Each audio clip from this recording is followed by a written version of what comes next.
ಎಲ್ರಿಗೂ ನಮಸ್ಕಾರ. Welcome back to competitive world YouTube channel. So ನಿಮಗೆಲ್ಲ ಗೊತ್ತಿರೋ ಹಾಗೆ ಇವತ್ತಿಂದ RRB group D exams start ಆಗಿದ್ದಾವೆ. ಸೊ ಇವತ್ತಿಂದ ಹಿಡಿದು ಸುಮಾರು ಆಗಸ್ಟ್ 23ವರೆಗೂ ಈ ಒಂದು ಎಕ್ಸಾಮ್ ಕಂಟಿನ್ಯೂಸ್ ಆಗಿ ಇರ್ತಾವೆ, ಹೌದಾ? ಸೊ ಇವತ್ತಿನ ಮೊದಲನೇ ಶಿಫ್ಟಲ್ಲಿ ಯಾವ ಥರ ಕರೆಂಟ್ ಅಫೇರ್ಸ್ ಕ್ವಶನು ಮತ್ತು ಯಾವ ಥರ ಸೈನ್ಸ್ ಕ್ವಶನು ಕೇಳಿದಾರೆ ಅಂತ ನೋಡ್ತಾ ಬರೋಣ. ಸೊ ಅಷ್ಟು ಕ್ವಶನ್ ಅವೈಲೇಬಲ್ ಇಲ್ಲ. ಸೊ ಎಷ್ಟು ಕ್ವಶನ್ ಅವೈಲೇಬಲ್ ಇದಾವೆ ಅಷ್ಟು ಕ್ವಶನ್ನ ತೊಗೊಂಬಂದಿದ್ದೀನಿ. ಅದರ ಜೊತೆಗೇ ಮ್ಯಾಥ್ಸ್ ಮತ್ತು ರೀಸನಿಂಗ್ನಲ್ಲಿ ಯಾವ ಟಾಪಿಕ್ ಮೇಲೆ ಕ್ವಶನ್ ಕೇಳ್ತಿದ್ದಾರೆ ಅದನ್ನು ಕೂಡ ನೋಡೋಣ, ಓಕೆ? ಸೊ ನೆಕ್ಸ್ಟ್ ಯಾರಾದರೂ ಎಕ್ಸಾಮ್ ಬರೀತಾ ಇದ್ದರೆ ಸೊ ಅವರು ಎಕ್ಸಾಮ್ ಬಂದ ಮೇಲೆ ಸೊ ಈ ಒಂದು ವಾಟ್ಸಪ್ ನಂಬರ್ಗೆ ಯಾವ ಕ್ವಶನ್ ಬಂದಿದ್ವು ಅಂತ ದಯವಿಟ್ಟು ಮೆಸೇಜ್ ಮಾಡಿ. ಇದರಿಂದ ಮುಂದೆ ಎಕ್ಸಾಮ್ ಬರೋರಿಗೆ ತುಂಬ ಹೆಲ್ಪ್ ಆಗುತ್ತೆ, ಓಕೆ? ಸೊ ಈ ಒಂದು 782987 ಹಾಗೂ 0045 ನಂಬರ್ಗೆ ಯಾವ ಥರ ಕ್ವಶನ್ ಕೇಳಿದ್ರು ಅಂತ ವಾಟ್ಸಪ್ ಮಾಡಿ, ಓಕೆ? ಫಸ್ಟ್ ಕ್ವಶನ್ ಏನಪ್ಪ ಅಂದರೆ, ತಮಿಳುನಾಡಿನ ಹೊಸ ಮುಖ್ಯಮಂತ್ರಿ ವಿಜಯ್ ಅವರದಾರಲ್ಲ, ಸೊ ಅವರು ಯಾವ ಪಕ್ಷವನ್ನು ಅಥವಾ ತಮಿಳುನಾಡಲ್ಲಿ ಅಸ್ತಿತ್ವಕ್ಕೆ ಬಂದ ಹೊಸ ಪಕ್ಷ ಯಾವುದಂತ ಕ್ವಶನ್ ಕೇಳಿದ್ದಾರೆ. ಸೊ ಅದು ಯಾವುದಪ್ಪ ಅಂದರೆ TVK ಅಥವಾ ಅದರ ಫುಲ್ ಫಾರ್ಮು ತಮಿಳಿಗ ವೆಟ್ರಿ ಕಳಗಮ್ ಅಂತ. ಸೊ ಈ ಕ್ವಶನ್ ನೋಡಿದಾಗ ನಿಮಗೇನು ಗೊತ್ತಾಗುತ್ತೆ, ರೀಸೆಂಟಾಗಿ ಸುಮಾರು 5 ಅಥವಾ 6 ರಾಜ್ಯದಲ್ಲಿ ಎಲೆಕ್ಷನ್ ನಡೆದವೆ. ಎಲ್ಲಿಪ್ಪ ಅಂದರೆ ಅದು ವೆಸ್ಟ್ ಬೆಂಗಾಲ್ ಆಗಿರ್ಬೋದಾ, ತಮಿಳುನಾಡು, ಕೇರಳ, ಪಾಂಡಿಚೇರಿ ಮತ್ತು ಆಸಾಮ್.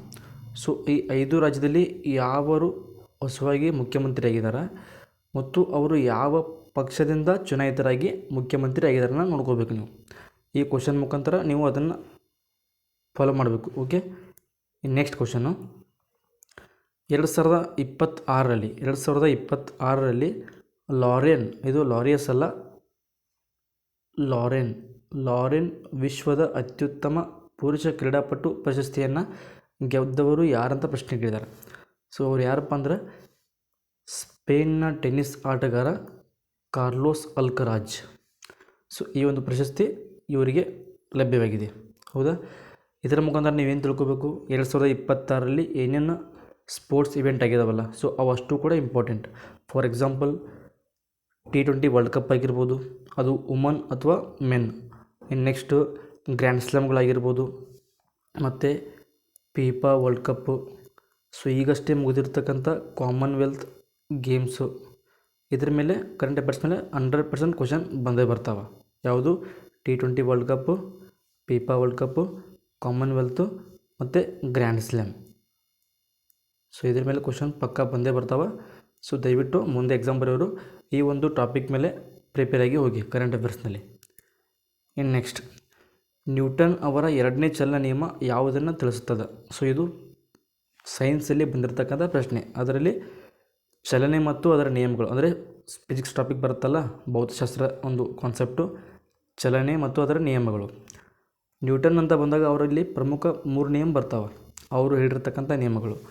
ಮೊದಲನೇ ನಿಯಮ ಅಂತ ಬಂದಾಗ ಅದು ಜಡತ್ವ ಅಥವಾ ಇನರ್ಷಿಯಾ ಅಂತ ಕರಿತೀವಿ, ಜಡತ್ವ ಬಗ್ಗೆ ಹೇಳುತ್ತೆ. ಇನ್ನು 2ನೇ ನಿಯಮದ ಬಗ್ಗೆ ಅವ್ರು ಪ್ರಶ್ನೆ ಕೇಳಿದ್ದಾರೆ. 2ನೇ ನಿಯಮ ಏನು ಹೇಳುತ್ತಪ್ಪ ಅಂದರೆ ಬಲ ಮತ್ತು ವೇಗೋತ್ಕರ್ಷದ ಬಗ್ಗೆ ಹೇಳುತ್ತೆ, ಹೌದಾ? ಇನ್ನು ನೆಕ್ಸ್ಟ್ 3ನೇ ನಿಯಮ ಏನು ಹೇಳುತ್ತಪ್ಪ ಅಂದರೆ ಅದು ಕ್ರಿಯೆಗೆ ತಕ್ಕ ಪ್ರತಿಕ್ರಿಯೆ, ಅಂದರೆ ಯಾವ ರೀತಿ ನಾವು ಆ್ಯಕ್ಷನ್ ಕೊಡ್ತೀವಲ್ಲ ಆ ರೀತಿ ರಿಯಾಕ್ಷನ್ ಇರುತ್ತೆ ಅಂತ ಹೇಳುತ್ತೆ. ಯಾವುದು? ಚಲನೆಯ 3ನೇ ನಿಯಮ, ಆ್ಯಕ್ಷನ್ಗೆ ರಿಯಾಕ್ಷನ್. ಸೊ ಇವು ಮುಂದಿನ ಎಕ್ಸಾಮ್ನಲ್ಲಿ ಕೇಳ್ಬೋದು. ನೆಕ್ಸ್ಟ್, ನ್ಯೂಟನ್ ಬಗ್ಗೆ ಕ್ವಶನ್ ಕೇಳ್ತಾರೆ. ಅವರು ಯಾವ ರೀತಿ ಕೇಳ್ತಾರೆ ಗೊತ್ತಿಲ್ಲ, ಯಾಕಂದರೆ ನ್ಯೂಟನ್ ಅವ್ರದ್ದು ಕೇವಲ ಚಲನೆಗೆ ಮಾತ್ರ ಸಂಬಂಧಪಟ್ಟದ್ದು ಅಲ್ಲ, ಅವರು ಹಲವಾರು ರೀತಿಯ ಆವಿಷ್ಕಾರನ ಮಾಡಿದ್ದಾರೆ ಸೈನ್ಸ್ನಲ್ಲಿ. ಸೊ ಅಷ್ಟು ಕೂಡ ಇಂಪಾರ್ಟೆಂಟ್. ಇನ್ನು ನೆಕ್ಸ್ಟ್, ಪರಿಸರ ವಿಜ್ಞಾನದಲ್ಲಿ ಆಹಾರ ಸರಪಳಿಯಲ್ಲಿ ಅತಿ ಹೆಚ್ಚು ಶಕ್ತಿಯು ಯಾವ ಹಂತದಲ್ಲಿ ಲಭ್ಯವಿರುತ್ತದೆ? ಈ ಕ್ವಶನ್ ಇದೇ ಥರ ಕೇಳಿದರೋ ಇಲ್ಲ ಕನ್ಫರ್ಮ್ ಗೊತ್ತಿಲ್ಲ, ಆದರೆ ಶಕ್ತಿಯ ಹರಿವಿನ ಮೇಲೆ ಒಂದು ಕ್ವಶನ್ ಕೇಳಿದರು, 100% ಒಂದು ಕ್ವಶನ್ ಕೇಳಿದರು. ಎದರ ಮೇಲೆಪ್ಪ ಅಂದರೆ ಶಕ್ತಿಯ ಹರಿವು, ಅಂದರೆ ಪ್ರಾಥಮಿಕವಾಗಿ ಯಾವುದಕ್ಕೆ ಜಾಸ್ತಿ ಶಕ್ತಿ ದೊರೆಯುತ್ತದೆ. ಈ ನೆಕ್ಸ್ಟ್ ಪರಪೋಷಕಗಳು ಮತ್ತು ಭಕ್ಷಕಗಳಂತ ಬರ್ತೀವಿ, ಡಿಕಂಪೋಸರ್ ಅಂತ ಕರಿತೀವಿ, ಅವುಗಳಲ್ಲಿ ಅತಿ ಹೆಚ್ಚು ಶಕ್ತಿಯನ್ನು ಯಾವುದು ಪಡಿತದೆ ಅಂತ ಕ್ವಶನ್ ಕೇಳಿದ್ದಾರೆ. ಸೊ ಈ ಕ್ವಶನ್ ಕರೆಕ್ಟ್ ಆನ್ಸರ್ ಯಾವುದಪ್ಪ ಅಂದರೆ ಉತ್ಪಾದಕರು ಅಥವಾ ಸಸ್ಯಗಳು ಅಂತ ಕರಿತೀವಿ. ತಮ್ಮ ಆಹಾರವನ್ನು ತಾವೇ ಉತ್ಪಾದನೆ ಮಾಡ್ಕೊಳ್ಳೋಂಥ ಒಂದು ಜೀವಿಗಳಿಗೆ ನಾವು ಉತ್ಪಾದಕರು ಅಥವಾ ಸ್ವಪೋಷಕಗಳು ಅಂತ ಕರಿತೀವಿ. ಅವುಗಳು ಯಾವಪ್ಪ ಅಂದರೆ ಸಸ್ಯಗಳು, ಹೌದಾ? ಇವುಗಳನ್ನು ಅವಲಂಬಿಸಿ ಬದುಕ್ತಕ್ಕಂಥ ಜೀವಿಗಳಿಗೆ ನಾವು ಏನು ಪರಾವಲಂಬಿ, ಅದರಲ್ಲಿ ಪ್ರಾಥಮಿಕ ಗ್ರಾಹಕರು ಮತ್ತು ದ್ವಿತೀಯ ಗ್ರಾಹಕರು, ತೃತೀಯ ಗ್ರಾಹಕರು ಅಂತ ಓದ್ತೀವಿ. ಹೌದಾ? ಸೊ ಇದರ ಮೇಲೆ ಕೂಡ ಒಂದು ಕ್ವಶನ್ ಬಂದೇ ಬರ್ತದೆ ಇನ್ನು ನೆಕ್ಸ್ಟ್ ನಡೀತಕ್ಕಂಥ ಎಕ್ಸಾಮ್ನಲ್ಲಿ. ನೆಕ್ಸ್ಟ್ ಕ್ವಶನ್, 2026ರಲ್ಲಿ ಭಾರತೀಯ ರಿಸರ್ವ್ ಬ್ಯಾಂಕ್ ಅಂದರೆ ರಿಸರ್ವ್ ಬ್ಯಾಂಕ್ ಆಫ್ ಇಂಡಿಯಾದ ನಿರ್ಧರಿಸಿದ ರೆಪೋ ದರ ಎಷ್ಟಂತ ಪ್ರಶ್ನೆ ಕೇಳಿದರು. ಸೊ ಎಷ್ಟಪ್ಪ ಅಂದರೆ ರೆಪೋ ರೇಟು, ಇದು ಆನ್ಸರು ಆಪ್ಷನ್ ಸಿ 5.2. ಹೌದಾ? ಹಾಗಾದರೆ ರೆಪೋ ರೇಟ್ ಅಂದರೆ ಏನು? ರೆಪೋ ರೇಟ್ ಏನಪ್ಪ ಅಂದ್ರೆ ಈಗ ವಾಣಿಜ್ಯ ಬ್ಯಾಂಕ್ಗಳು ಅಥವಾ RBI ಅಡಿಯಲ್ಲಿ ಬರ್ತಕ್ಕಂಥ ಬ್ಯಾಂಕ್ಗಳು ಕೆಲವೊಂದಿಷ್ಟು ಅಮೌಂಟನ್ನು RBIಗೆ ಡೆಪಾಸಿಟ್ ಇಡ್ತಾವೆ. ಹೌದಾ? ಅದರ ಮೇಲೆ ಬರ್ತಕ್ಕಂಥ ಬಡ್ಡಿನೇ repo rate. Next reverse repo rate ಅಂದ್ರೆ ಕೆಲವೊಂದಿಷ್ಟು ವಾಣಿಜ್ಯ ಬ್ಯಾಂಕ್ಗಳಿಗೆ RBI ಸಾಲ ಕೊಡ್ತದೆ. ಹೌದಾ? ಆ ಸಾಲಕ್ಕೆ ಇಸ್ಕೊಳ್ತಕ್ಕಂಥ ಬಡ್ಡಿ ಯಾವುದಪ್ಪ ಅಂದ್ರೆ ಅದು ರಿವರ್ಸ್ ರೆಪೋ ರೇಟ್. ಹೌದಾ? ಸೊ ಇವತ್ತು ರೆಪೋ ರೇಟ್ ಕ್ವಶನ್ ಕೇಳಿದಾರಪ್ಪ ಅಂದ್ರೆ ಮುಂದಿನ ಶಿಫ್ಟ್ಗಳಲ್ಲಿ ಅವರು SLR ಕೇಳ್ಬೋದು. SLR ಅಂದರೆ ಸ್ಟ್ಯಾಚ್ಯುಟರಿ ಲಿಕ್ವಿಡ್ ರೇಷೋ. ಹೌದಾ? ಇನ್ನೆಷ್ಟು CRR ಕೇಳ್ಬೋದು, ಕ್ಯಾಶ್ ರಿಸರ್ವ್ ರೇಷೋ. ಇದು ಕೂಡ RBI ರಿಲೀಸ್ ಮಾಡುತ್ತೆ. ಇನ್ನು SLR ಕೂಡ RBI ರಿಲೀಸ್ ಮಾಡುತ್ತೆ. ಇನ್ನು ರಿವರ್ಸ್ ರೆಪೋ ರೇಟ್ ಕೇಳ್ಬೋದು. ಸೊ ಅಷ್ಟು ಕೂಡ ಕರೆಂಟ್ ಅಫೇರ್ಸ್ ರೀತಿಯಲ್ಲಿ ಓದ್ಕೊಂಡು ಹೋಗಿ ಯಾವ ರೀತಿ ರೇಟನ್ನು RBI ಫಿಕ್ಸ್ ಮಾಡಿದೆ ಅಂತ. ಹೌದಾ? ಸೊ ಈ question correct answer option C 5.2 ಆಗುತ್ತೆ. ನೆಕ್ಸ್ಟ್ ಕ್ವಶನ್, ಎಥೆನಾಲ್ ಯಾವ ದ್ರವದೊಂದಿಗೆ ಚೆನ್ನಾಗಿ ಬೆರೆಯುತ್ತದೆ? ಸೊ ಇದು ಸೈನ್ಸ್ನಲ್ಲಿ ಬಂದಿರತಕ್ಕಂಥ ಪ್ರಶ್ನೆ. ಎಥೆನಾಲ್ ಅನ್ನೋದು ಯಾವತ್ತೂ ಕೂಡ ಒಂದು ಮೋಸ್ಟ್ ಇಂಪಾರ್ಟೆಂಟ್ ಟಾಪಿಕ್. ಯಾಕಪ್ಪ ಅಂದ್ರೆ ಈಗ ಪ್ರಸ್ತುತದಲ್ಲಿ ನಾವು E85ನ ನೋಡ್ತಿದ್ದೀವಿ. ಕೇಂದ್ರ ಸಚಿವರಾದಂತಹ ನಿತಿನ್ ಗಡ್ಕರಿ ಅವರು E25ನ ರಿಲೀಸ್ ಮಾಡಿದ್ದಾರೆ. ಅಂದರೆ ಸುಮಾರು 85% ಎಥೆನಾಲು ಮತ್ತು 15% ಪೆಟ್ರೋಲ್ ಅಥವಾ ಡೀಸೆಲನ್ನು ಯೂಸ್ ಮಾಡಿಕೊಂಡು ನಾವು ವಾಹನಗಳನ್ನು ಚಲಾವಣೆ ಮಾಡೋದು. ಹೌದಾ? ಸೊ ಆದ ಕಾರಣ ಎಥೆನಾಲ್ ಯಾವತ್ತೂ ಕೂಡ ಇಂಪಾರ್ಟೆಂಟ್. ಎಥೆನಾಲ್ ಬಗ್ಗೆ ಪ್ರಶ್ನೆ ಕೇಳಿದಾರೆ, ಇದು ಯಾವ ದ್ರವದೊಂದಿಗೆ ಚೆನ್ನಾಗಿ ಬೆರೆಯುತ್ತದೆ ಅಂತ. ಯಾವ ದ್ರವಪ್ಪ ಅಂದ್ರೆ ಇದು ನೀರಿನೊಂದಿಗೆ ಚೆನ್ನಾಗಿ ಬೆರೆತಕ್ಕಂತಹ ಒಂದು ಲಿಕ್ವಿಡ್. ಹೌದಾ? ನೆಕ್ಸ್ಟ್, ಇದು ಕೂಡ ಸೈನ್ಸ್ ಕ್ವಶನ್. ಪ್ಯಾರೆನ್ಕೈಮಾ ಕೋಶಗಳಲ್ಲಿ ಅಂದರೆ ನಾವು ಅಂಗಾಂಶನೋ ಚಾಪ್ಟರ್ ಓದ್ತೀವಿ. ಹೌದಾ? ಅದರಲ್ಲಿ ವರ್ಧನ ಅಂಗಾಂಶ, ಶಾಶ್ವತ ಅಂಗಾಂಶ ಮತ್ತು ಶಾಶ್ವತ ಅಂಗಾಂಶದಲ್ಲಿ ಸರಳ ಶಾಶ್ವತ ಅಂಗಾಂಶ, ಸಂಕೀರ್ಣ ಶಾಶ್ವತ ಅಂಗಾಂಶ ಅಂತ ಬರುತ್ತೆ. ಅದರಲ್ಲಿ ಸರಳ ಶಾಶ್ವತ ಅಂಗಾಂಶದಲ್ಲಿ ಅಂದರೆ ಸರಳ ಶಾಶ್ವತ ಅಂಗಾಂಶಗಳಲ್ಲಿ ಸೊ ಈ ಒಂದು ಅಂಗಾಂಶ ಕಂಡುಬರುತ್ತೆ ಪ್ಯಾರೆನ್ಕೈಮಾ ಅಂತ. ಸೊ ಈ ಪ್ಯಾರೆನ್ಕೈಮಾ ಜೀವಕೋಶಗಳಲ್ಲಿ ಏನಪ್ಪ ಅಂದ್ರೆ ಇದರಲ್ಲಿ ಏನು ನ್ಯೂಕ್ಲಿಯಸ್ ಇರುತ್ತಲ್ಲ, ಜೀವಕೋಶ ಇರುತ್ತಲ್ಲ, ಅವುಗಳಲ್ಲಿ ನಡುವೆ ಸ್ಪೇಸ್ ಜಾಸ್ತಿ ಇರುತ್ತೆ. ಸೊ ಆ ಸ್ಪೇಸ್ ಜಾಸ್ತಿ ಎದಕ್ಕಿರುತ್ತೆ ಪ್ರಶ್ನೆ ಕೇಳಿದ್ದಾರೆ. ಇದು ಜಾಸ್ತಿ ಎದಕ್ಕೆ ಇರುತ್ತಪ್ಪ ಅಂತಂದ್ರೆ ಪಿಷ್ಟವನ್ನು ಅಥವಾ ಆಹಾರವನ್ನು ಸ್ಟೋರ್ ಮಾಡಿ ಇಡಲು ಅಂದರೆ ಸಂಗ್ರಹಿಸಿ ಇಡಲು. ಅದಕ್ಕೆ ಆನ್ಸರ್ ಯಾವುದಾಗುತ್ತೆ? Option B. ಪಿಷ್ಟ ಅಂದರೆ ಸ್ಟಾರ್ಚ್ ಅಂತಾರೆ. ಅದಕ್ಕೆ ಸ್ಟಾರ್ಚನ್ನು ಸ್ಟೋರ್ ಮಾಡಿ ಇಡಲಿಕ್ಕೆ ಈ ಒಂದು ಕೋಶೀಯ ಅಂತರ ಅವಕಾಶಗಳು ಜಾಸ್ತಿ ಇರ್ತಾವೆ ಇದರಲ್ಲಿ ಪ್ಯಾರೆನ್ಕೈಮಾ ಅಂಗಾಂಶದ ಜೀವಕೋಶಗಳಲ್ಲಿ. ಹೌದಾ? ಇನ್ನು ನೆಕ್ಸ್ಟ್ ಪ್ರಶ್ನೆ, 2026ರಲ್ಲಿ ಪದ್ಮವಿಭೂಷಣ ಪ್ರಶಸ್ತಿ ಪಡೆದ ಎನ್ ರಾಜಂ ಅವರು ಯಾವ ಸಂಗೀತ ವಾದ್ಯವನ್ನು ನುಡಿಸುತ್ತಾರೆ ಅಂತ ಪ್ರಶ್ನೆ ಕೇಳಿದ್ದಾರೆ. ಸೊ 2026 ಜನವರಿ 26ರಂದು ಸುಮಾರು 113 ಜನರಿಗೆ ಅಂತ ಅಂದ್ಕೊಂಡಿದ್ದೀನಿ. ತಪ್ಪಿದರೆ ಸೊ ದಯವಿಟ್ಟು ನೀವೇ ಕಮೆಂಟ್ ಮಾಡಿರಿ ಎಷ್ಟು ಜನರಿಗೆ ಪದ್ಮಭೂಷಣ ಮತ್ತು ಪದ್ಮಶ್ರೀ ಪ್ರಶಸ್ತಿಯನ್ನು ಘೋಷಣೆ ಮಾಡಿದರು ಅಂತ. ಸೊ ಅವತ್ತು ಘೋಷಣೆ ಮಾಡ್ತಾರೆ, ಜನವರಿ 26ರಂದು ಘೋಷಣೆ ಮಾಡ್ತಾರೆ. ಅವರಿಗೆ ಈಗಷ್ಟೇ ಏನಪ್ಪ ಅಂದರೆ ಮೊನ್ನೆ ಪ್ರಶಸ್ತಿಯನ್ನು ಪ್ರದಾನ ಮಾಡಿದ್ದಾರೆ. ಯಾವುದು? ಪದ್ಮಭೂಷಣ ಮತ್ತು ಪದ್ಮಶ್ರೀ. ಹೌದಾ? ಸೊ ಇದು ಕೂಡ ಕರೆಂಟ್ ಅಫೇರ್ಸ್ ದೃಷ್ಟಿಯಿಂದ ಮೋಸ್ಟ್ ಇಂಪಾರ್ಟೆಂಟ್ ಟಾಪಿಕ್. ಸೊ ಯಾರು ಕ್ರೀಡಾ ಕ್ಷೇತ್ರದಲ್ಲಿ ಮತ್ತು ಯಾರು ಶಿಕ್ಷಣದಲ್ಲಿ, ಯಾರು ಸಾಹಿತ್ಯದಲ್ಲಿ, ಯಾರು ಸಮಾಜ ಸೇವೆಯಲ್ಲಿ ತಮ್ಮ ಕೊಡುಗೆಯನ್ನು ನೀಡಿ ಈ ಒಂದು ಪ್ರಶಸ್ತಿಯನ್ನು ಪಡೆದುಕೊಂಡಾರ ಅವರಷ್ಟು ಕೂಡ ಇಂಪಾರ್ಟೆಂಟ್. ಅದು ನಮ್ಮ ಸ್ಟೇಟ್ದವರೇ ಆಗಿರಲಿ ಅಥವಾ ಬೇರೆ ಸ್ಟೇಟ್ದವರೇ ಆಗಿರಲಿ. ಹೌದಾ? ಸೊ ಅವ್ರ ಬಗ್ಗೆ ಸ್ವಲ್ಪ ಇನ್ಫಾರ್ಮೇಷನ್ನು ಕಲೆಕ್ಟ್ ಮಾಡ್ಕೊಂಡು ಹೋಗಿ. ಈ ಕ್ವಶನ್ ಕರೆಕ್ಟ್ ಆನ್ಸರ್ ಯಾವುದಪ್ಪ ಅಂದರೆ ಆಪ್ಷನ್ ಸಿ, ವಯೋಲಿನ್ ಅಥವಾ ಪಿಟೀಲ್ ಅಂತ ಓದ್ತೀವಿ. ಹೌದಾ? ಇವರೊಬ್ಬ ಹಿಂದೂಸ್ತಾನಿ ಸಂಗೀತಗಾರರು ಕೂಡ ಹೌದು. ಹಿಂದೂಸ್ತಾನಿ ಸಂಗೀತಗಾರರು ಕೂಡ ಹೌದು. ಯಾರು? ಈ ಎನ್ ರಾಜಮ್ ಅವರು.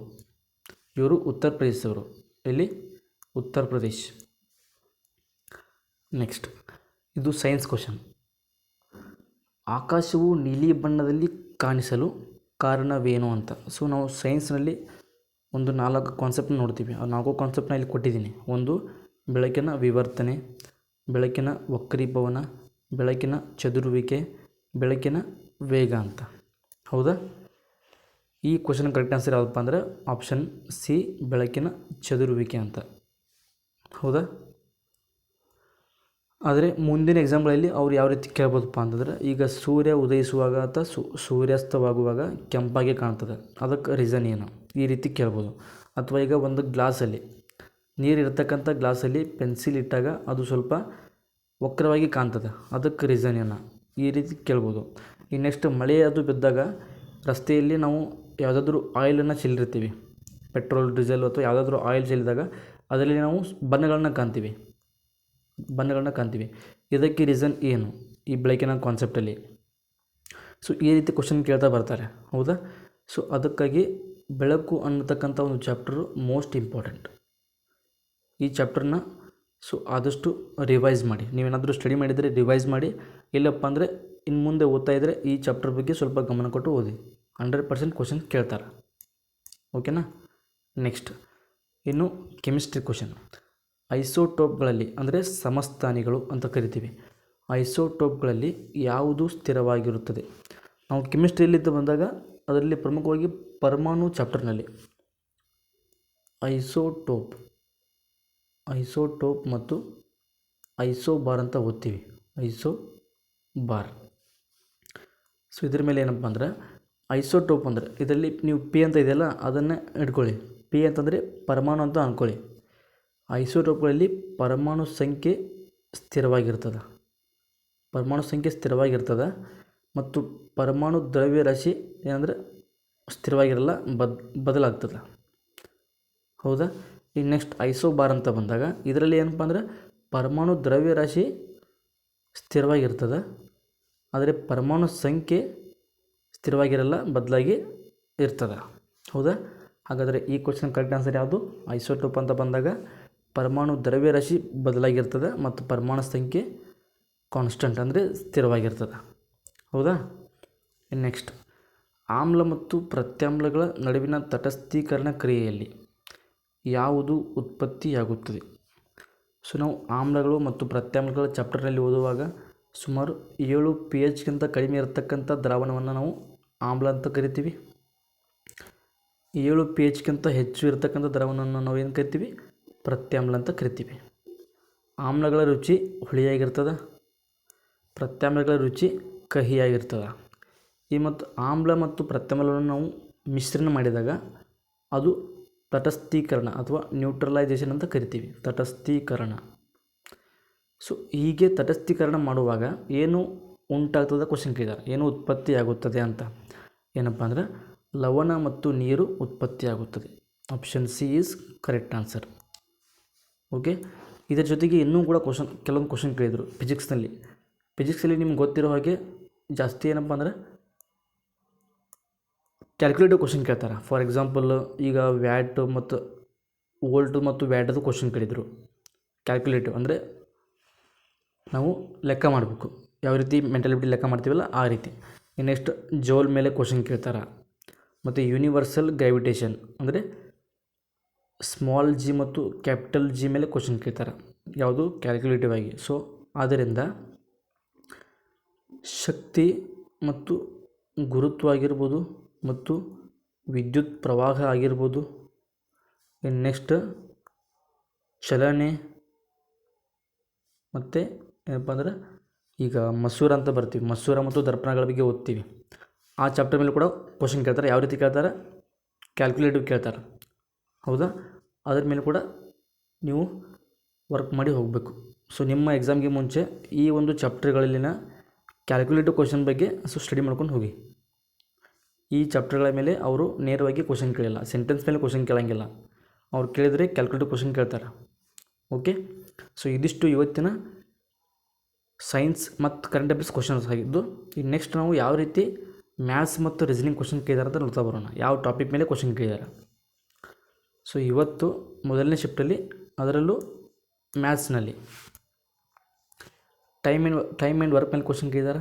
Time and work and ratio and proportion ಮೇಲೆ ಕ್ವಶನ್ ಕೇಳಿದ್ದಾರೆ. ಅದೇ ರೀತಿ ಪೈಪ್ ಆ್ಯಂಡ್ ಸಿಸ್ಟರ್ನ್ ಅದರ ಮೇಲೆ ಕ್ವಶನ್ ಕೇಳಿದ್ದಾರೆ. ನಂಬರ್ ಸಿಸ್ಟಮ್ ಮೇಲೆ 1 ರಿಂದ 2 ಕ್ವಶನ್ ಕೇಳಿದ್ದಾರೆ. ಇನ್ನು ಬೋರ್ಡ್ ಮಾಸ್ ಮೇಲೆ ಕ್ವಶನ್ ಕೇಳಿದ್ದಾರೆ.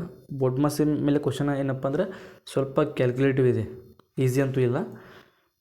ನೆಕ್ಸ್ಟ್ ಅಡ್ವಾನ್ಸ್ ಮ್ಯಾಥ್ಸ್ ಮೇಲೆ ಕ್ವಶನ್ ಕೇಳಿದ್ದಾರೆ. ಮೆನ್ಸುರೇಷನ್ ಮೇಲೆ ಕ್ವಶನ್ ಕೇಳಿದ್ದಾರೆ. 2D ಮತ್ತು 3D ಎರಡರಲ್ಲೂ ಕೇಳಿದ್ದಾರೆ. ಮತ್ತು ಪರ್ಸೆಂಟೇಜ್ ಆ್ಯಂಡ್ ಕಂಪೌಂಡ್ ಇಂಟ್ರೆಸ್ಟ್ ಮೇಲೆ ಕ್ವಶನ್ ಕೇಳಿದ್ದಾರೆ. ಪ್ರಾಫಿಟ್ ಆ್ಯಂಡ್ ಲಾಸ್ ಆಗಿರ್ಬೋದು, ಮತ್ತು ಡಿಸ್ಕೌಂಟ್ ಮೇಲೆ ಕ್ವಶನ್ ಕೇಳಿದ್ದಾರೆ. ಇದರ ಜೊತೆಗೇ ಸ್ಪೀಡ್ ಆ್ಯಂಡ್ ಡಿಸ್ಟೆನ್ಸು ಮತ್ತು ಟೈಮ್ ಆ್ಯಂಡ್ ಸ್ಪೀಡ್ ಮೇಲೆ ಕೂಡ ಕ್ವಶನ್ ಕೇಳಿದ್ದಾರೆ. ಸಾಧ್ಯವಾದರೆ ಮುಂದಿನ ವಿಡಿಯೋದಲ್ಲಿ ನಾವು ಮ್ಯಾಥ್ಸ್ ಹಾಗೂ ರೀಸನಿಂಗ್ ಕ್ವಶನ್ ಕೂಡ ತರಲಿಕ್ಕೆ ಪ್ರಯತ್ನ ಮಾಡ್ತೀನಿ. ಅದಕ್ಕೆ ನೀವು ಸಹಕರಿಸಬೇಕು. ಏನಪ್ಪ ಅಂದರೆ ಮೇಲೆ ಕೊಟ್ಟಿರ್ತಕ್ಕಂಥ ವಾಟ್ಸಪ್ ನಂಬರ್ಗೆ ದಯವಿಟ್ಟು ಮುಂದೆ ಎಕ್ಸಾಮ್ ಬರೆಯೋರು ಯಾವ ರೀತಿ ಕ್ವಶನ್ ಕೇಳಿದ್ರಂತ ದಯವಿಟ್ಟು ವಾಟ್ಸಪ್ ಮಾಡಿ, ಕಾಲ್ ಮಾಡೋಕ್ಕೆ ಹೋಗಬೇಡಿ, ವಾಟ್ಸಪ್ ಮಾಡಿ. ಓಕೆ, ಈ ನೆಕ್ಸ್ಟ್ ರೀಸನಿಂಗ್ ಮೇಲೆ ಯಾವ ರೀತಿ ಕ್ವಶನ್ ಕೇಳಿದಾರಪ್ಪ ಅಂದರೆ ಕೋಡಿಂಗ್ ಡಿಕೋಡಿಂಗ್ ಮೇಲೆ ಭಾಳ ಅಂದರೆ 2 ಕ್ವಶನ್ ಕೇಳಿದರು. ಅದರಲ್ಲಿ ಮತ್ತು ಇನ್ನು ಸೀರೀಸ್ ಮೇಲೆ, ಅದು ನಂಬರ್ ಸೀರೀಸ್ ಆಗಿರ್ಬೋದು ಮತ್ತು ಆಲ್ಫಾಬೆಟ್ ಸೀರೀಸ್ ಆಗಿರ್ಬೋದು, ಅದರ ಮೇಲೆ ಕೂಡ ಕ್ವಶನ್ ಕೇಳಿದರು. ಇನ್ನು ಸಿಟ್ಟಿಂಗ್ ಅರೇಂಜ್ಮೆಂಟ್ ಮೇಲೆ ಕ್ವಶನ್ ಕೇಳಿದ್ದಾರೆ. ಫಜಲ್ಗಳ ಮೇಲೆ ಕ್ವಶನ್ ಕೇಳಿದ್ದಾರೆ, ಸುಮಾರು 1 ರಿಂದ 2. ಇನ್ನೊಂದು ಡೈರೆಕ್ಷನ್ ಮೇಲೆ ಕ್ವಶನ್ ಕೇಳಿದ್ದಾರೆ. ಆಗಲೇ ಹೇಳಿದಾಗೆ ನಂಬರ್ ಸೀರೀಸು, ಅದು ಆಲ್ಫಾಬೆಟ್ ಆಗಿರ್ಬೋದು, ನಂಬರ್ ಸೀರೀಸ್ ಆಗಿರ್ಬೋದು, ಅದ್ರ ಮೇಲೆ ಕ್ವಶನ್ ಕೇಳಿದ್ದಾರೆ. ಬ್ಲಡ್ ರಿಲೇಷನ್ ಮೇಲೆ 1 ಕ್ವಶನ್ ಕೇಳಿದ್ದಾರೆ. ಇನ್ನು ಎನಾಲಜಿ ಮೇಲೆ ಕ್ವಶನ್ ಕೇಳಿದ್ದಾರೆ. ಯಾವುದು ಎನಾಲಜಿ, ಸೊ ಇದ್ರ ಮೇಲೆ ಕ್ವಶನ್ ಕೇಳಿದ್ದಾರೆ. ಸೊ ಇದಿಷ್ಟು ಇವತ್ತಿನ RRB ಗ್ರೂಪ್ ಡಿ ಮೊದಲನೇ ಶಿಫ್ಟ್ನ ಒಂದು ಕ್ವಶನ್ ಪೇಪರ್ ಡಿಸ್ಕಷನ್ ಆಗಿತ್ತು, ಯಾವ ರೀತಿ ಕ್ವಶನ್ ಕೇಳಿದರು ಅಂತ. ಸೊ ಇನ್ನು ಮುಂದಿನ ವಿಡಿಯೋದಲ್ಲಿ ನಾವು ಸೆಕೆಂಡ್ ಹಾಗೂ ಥರ್ಡ್ ಶಿಫ್ಟ್ ಕ್ವಶನ್ಸ್ನ ನೋಡ್ತಾ ಬರೋಣ. ಸೊ ದಯವಿಟ್ಟು ಎಕ್ಸಾಮ್ ಬರೆಯೋರು, ಮತ್ತೆ ಹೇಳ್ತಾ ಇದ್ದೀನಿ, ಎಕ್ಸಾಮ್ ಬರೆಯೋರು ಈ ಒಂದು ನಂಬರ್ಗೆ ಕ್ವಶನ್ಸನ್ನು ವಾಟ್ಸಪ್ ಮಾಡಿ. ಫುಲ್ ಕ್ವಶನ್ಸ್ ಗೊತ್ತೇ ಇಲ್ಲದೇ ಇದ್ದರೂ ಪರವಾಗಿಲ್ಲ, ಯಾವ ಟಾಪಿಕ್ ಮೇಲೆ ಕ್ವಶನ್ ಕೇಳಿದ್ರಂತ ನೀವು ಮೆಸೇಜ್ ಮಾಡಿ, ನಾವು ಕ್ವಶನ್ಸ್ನ ರೆಡಿ ಮಾಡಿ ನಿಮ್ಮ ಮುಂದೆ ಇಡ್ತೀವಿ. ಓಕೆ, ಈ ಒಂದು ನಂಬರ್ಗೆ ವಾಟ್ಸಪ್ ಮಾಡಿ. ಸೊ ಎಲ್ರಿಗೂ ಮುಂದೆ ಎಕ್ಸಾಮ್ ಬರೀತಾ ಇರೋರಿಗೆ all the best. Thank you. Video ನಿಮಗೆ ಇಷ್ಟ ಆದರೆ ನಿಮ್ಮ ಫ್ರೆಂಡ್ಸ್ಗೆ ಶೇರ್ ಮಾಡಿ, ಲೈಕ್ ಮಾಡಿ, ಸಬ್ಸ್ಕ್ರೈಬ್ ಮಾಡಿ.